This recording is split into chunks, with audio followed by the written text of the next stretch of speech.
Very good. Let's move on then to item number 6, Utah Lake Restoration Report. Again, we'll invite Director Barnes to come to the microphone, but initially we've asked our analyst, Ms. Hart, to give us an explanation and overview of House Bill 240 the legislature passed in last legislative session as it applies to this agenda item. Thank you, Mr. Chair. Charlie Hart, Office of Legislative Research and General Counsel. I'll give a brief background on HB 240. We have a summary document here for your reference, and this document is also available online on the committee webpage under meeting materials.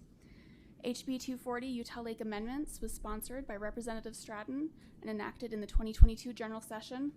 This bill amended the Utah Lake Restoration Act, which set the initial requirements for allowing a remediation project that involves the transfer and disposal of sovereign land in and around Utah Lake. The Utah Lake Restoration Act passed following a proposal to dredge the bottom of Utah Lake and use the sediment to create islands for private development.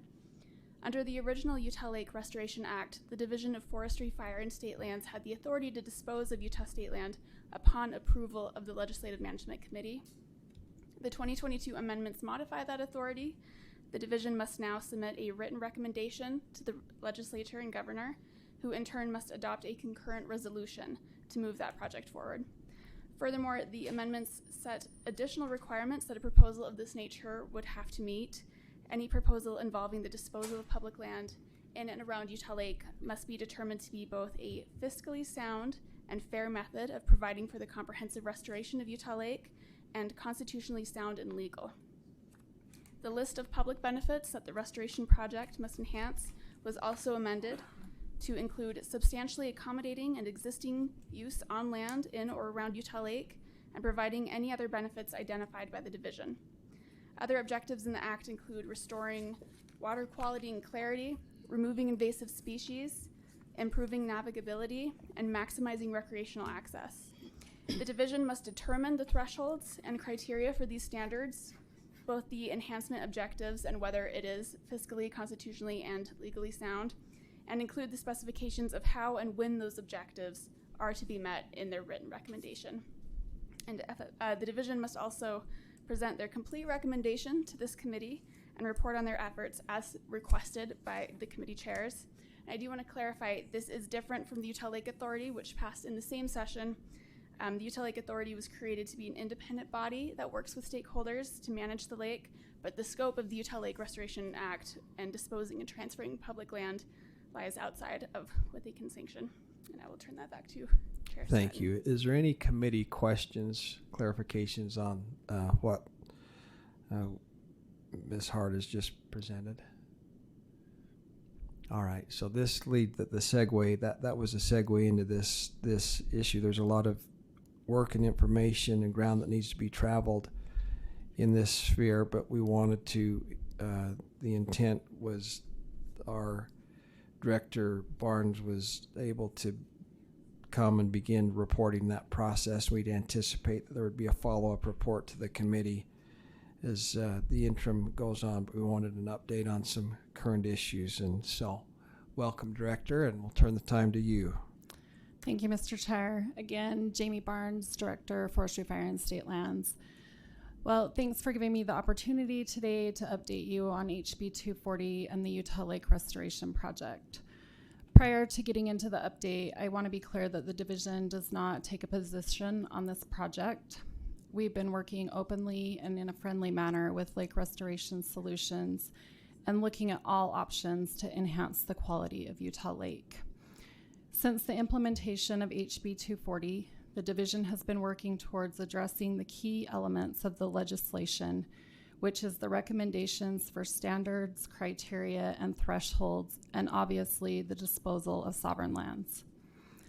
In addition, the division has been working with the agents of Lake Restoration Solutions on technical issues with regard to the application. These include entity incorporation, application party discrepancies, exchange versus disposal discrepancies, location of the project, and application that predates the legislation.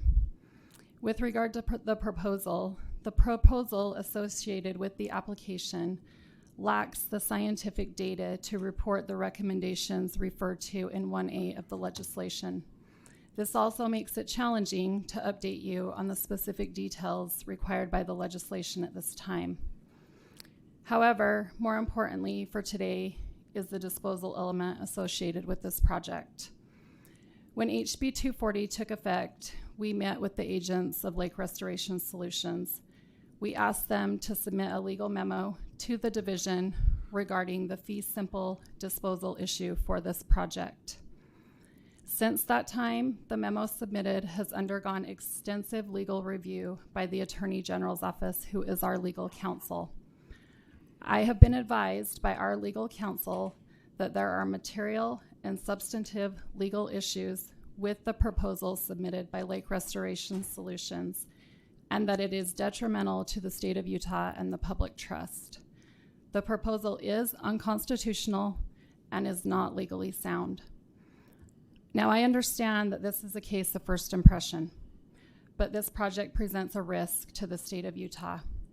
There is a possibility of permanent loss of sovereign land to a private entity, the exposure to the state based on a fiduciary duty attributable to sovereign land, and impermissible infringement on public access to a state asset. Now, I know that's a lot to take in, but that's the update that I've prepared for you today, and I'm happy to answer any questions that you may have. Thank you. Is there any committee discussion? Senator Iwamoto?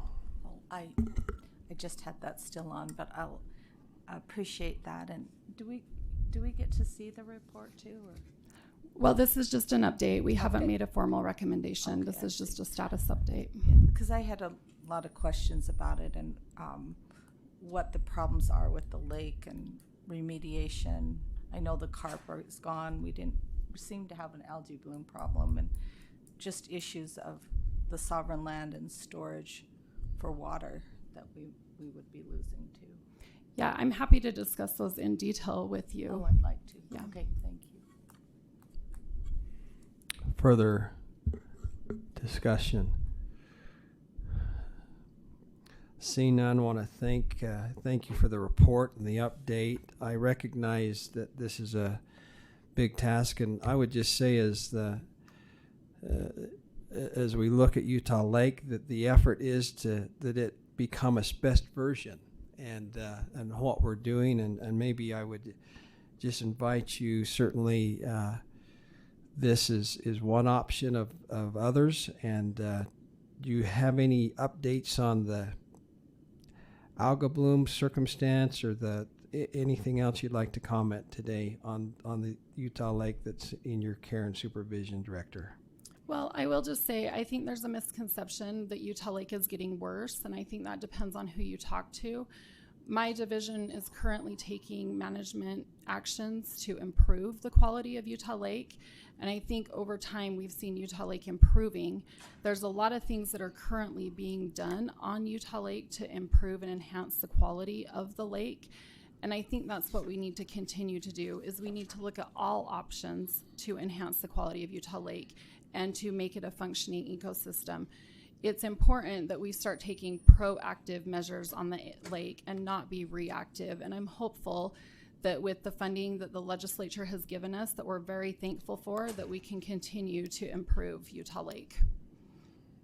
Thank you, Director. And again, it's certainly want to emphasize the legislative intent, and I think certainly aligned with the executive branch's intent to see that that lake become its very best version, and that's going to take a lot of work and effort on heavy lift for all of us. So we'll continue those efforts and look forward to continual updates and a final report as we move through the interim session. Thank you, Director. Thank you.